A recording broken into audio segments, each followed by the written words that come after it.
To me at least, one of the most mysterious characters in the Star Wars sequel trilogy has got to be Supreme Leader Snoke. This is Mike Zero here. If you guys are new to the channel, do make sure to subscribe to see future Star Wars content. Now, as you all know, going into Episode 9, these past couple of weeks or so, we've been learning a whole lot more about this film as we go through principal photography when it comes to some of the set designs, the set leaks, the concept art and storyboard descriptions, etc. Now, one of which specifically has all to do with Emperor Palpatine and Supreme Leader Snoke that really does in fact raise a lot of questions and could very well connect to the big plot leak that we talked about not too long ago. Now, specifically a description of Snoke sitting in his throne room next to what appears to be his attendants surrounding him.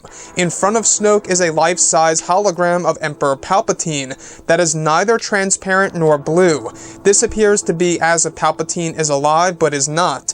The hood is off of his head holding an ignited red lightsaber in the transmission.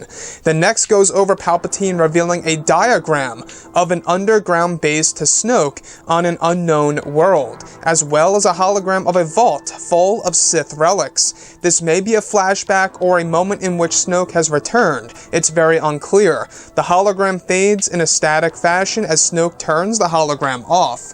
Now, the first thing that I do want to bring up has all to do with this underground structure in Star Wars Episode 9 that we have been hearing about that matches this description of both Snoke and Emperor Palpatine. Now, we do know that apparently Kylo Ren is actually residing over in the unknown regions and is the location of the First Order headquarters and fully explains why we could very well be heading over into the unknown regions in Episode 9.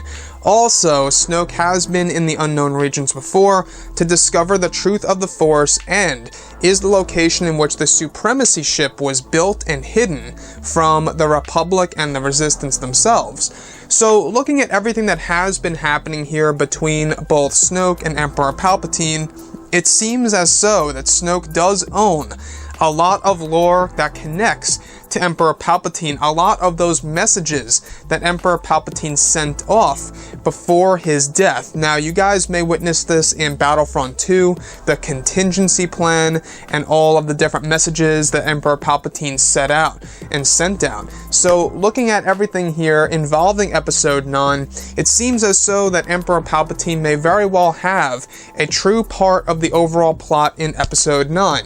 Now, as far as the plot leak goes that we talked about a couple of months ago about Kylo Ren having that underground base on that mysterious world, I believe connects to this hologram that apparently Palpatine is projecting indirectly to Supreme Leader Snoke and is indeed the underground base of the new First Order headquarters after the Supremacy ship took its toll by Vice Admiral Holdo. Now, looking at everything specifically with Emperor Palpatine, the other thing that really does interest me a whole lot more, okay, is of course the other diagram of what Palpatine was showing Supreme Leader Snoke not too long ago before this one, which was of course a vault full of Sith relics. Now, does Snoke own a lot of Sith relics behind his throne? We heard about this before in The Last Jedi, in concept that never made it to the final cut of the movie, that he actually did in fact own a lot of Sith relics and Sith artifacts that allowed him to gain more knowledge about the whole entire history of the Sith and everything like that.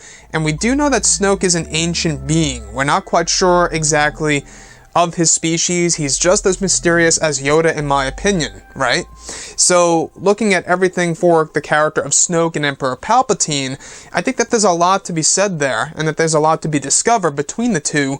And if you look at Palpatine and his knowledge of Darth Vader, surely he knows a whole lot more about Emperor Palpatine, the master of Vader. And I'm sure that he took a lot of inspiration from Palpatine. I mean, we do know that Director Krennic looked up to him as well. He was trying to climb the ladder up to that Darth Vader status, and eventually met his demise. But looking at Supreme Leader Snoke, you know, in detail here, we're not quite sure if this is in in the description if this is a flashback or if this is a moment in time in which Snoke actually does return in Episode 9. Again, like I have said before many times, Andy Serkis canceled his appearance at Keystone Comic-Con over in Philadelphia, and that does raise questions for sure on whether or not he's involved with Episode 9, because everything on his IMDb page is listed as completed, and everything else doesn't necessarily have to use a motion capture actor. What he actually was held up for was a scheduling conflict for a big project in which he had to do a lot of motion capture work.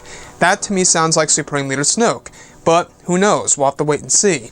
But anyways, guys, I would love to hear your input about all of this below in the comments section. What do you think about this message by Emperor Palpatine, the Sith artifacts, and the underground base diagram? What's the significance of it all to Snoke, and what do you think about their relationship as far as knowledge goes between these two characters? Anyways, guys, drop a comment below. Let me know what you think about all of this in the comments, and if you guys did enjoy the content for today, do make sure to drop a thumbs up on this video to support the channel. I thank you all so very much for the kind support, and I'll catch you guys next time.